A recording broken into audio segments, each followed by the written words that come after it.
يا راكبا في رحلة الحياة لا تظن أنها قصيرة مذهلة.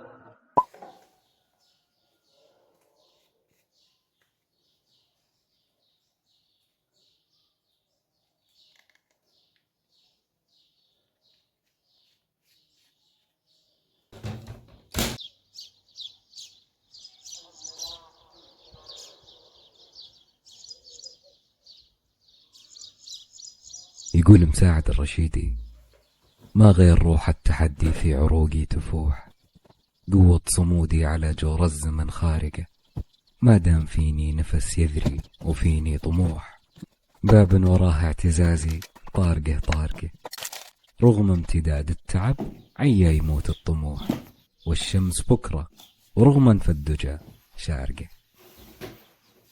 كم مرة سمعت أحد حولك يقول لك: انتبه، لا تدخل 30 بدون تجارة أو بدون ماجستير دكتوراه زواج، ويقول لك هالكلام بنبرة تحذيرية، وكأن فترة العشرينات هي الوحيدة المحصورة للسعي في الحياة.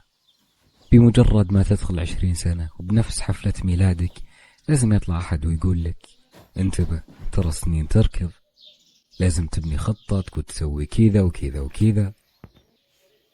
حلقتنا بعنوان: لا فات الفوت، لسه باقي.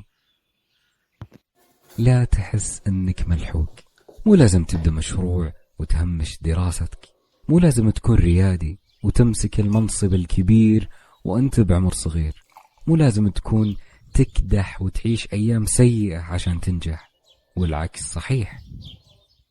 الاقدار والارزاق موزعة من قبل ما نخلق حتى، فتسعى لرزقك وحلمك وطموحك عنان السماء، وفيه لذة، وهذا هو جوهر الحياة بصراحة.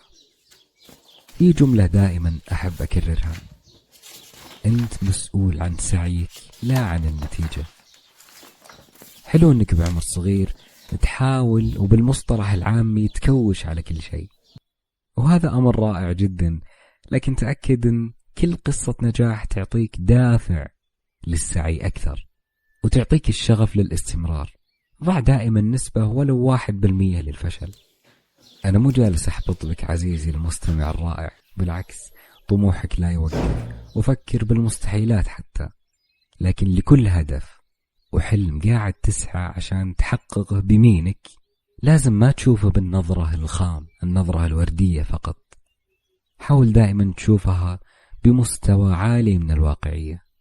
كل قصة نجاح تظهر فيه غيرها عشرات قصص الفشل. لازم تعرف انك اتخذت هالخطوة، سواء في دخولك لتخصص معين او بدايتك في مشروعك، ان الموضوع لا يقتصر على البداية فقط، وفتحك الاول فرع لمشروعك او دخولك اول محاضرة في تخصصك. الفيصل هو على ماذا ستحصل في النهاية، كيف طحت وكيف قمت، كيف درست وكيف رسبت، كيف حققت اول نسبة ربح، كيف تخطيت الضائقة بالفترة الفلانية. استمر مشروعك، مسكت الشهادة. أنا قاعد أضرب أمثلة في الدراسة والتجارة لأنها الأكثر شيوعا هالفترة، والأمثلة كثير.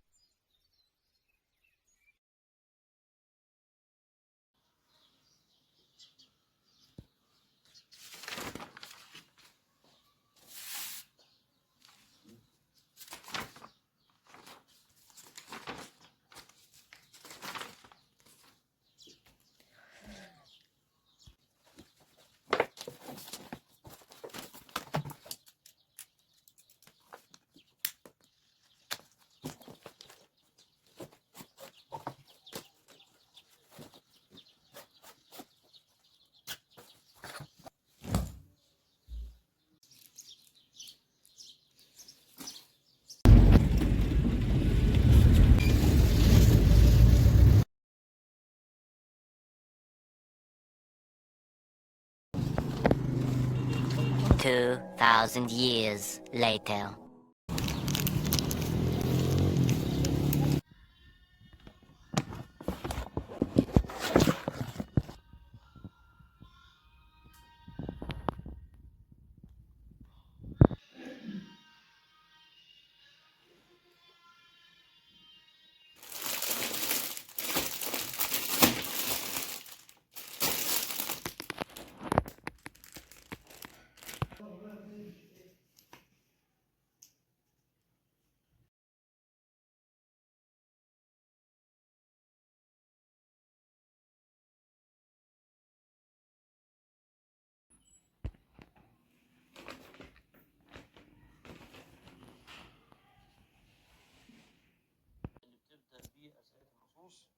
هي أبيات للشاعر حافظ إبراهيم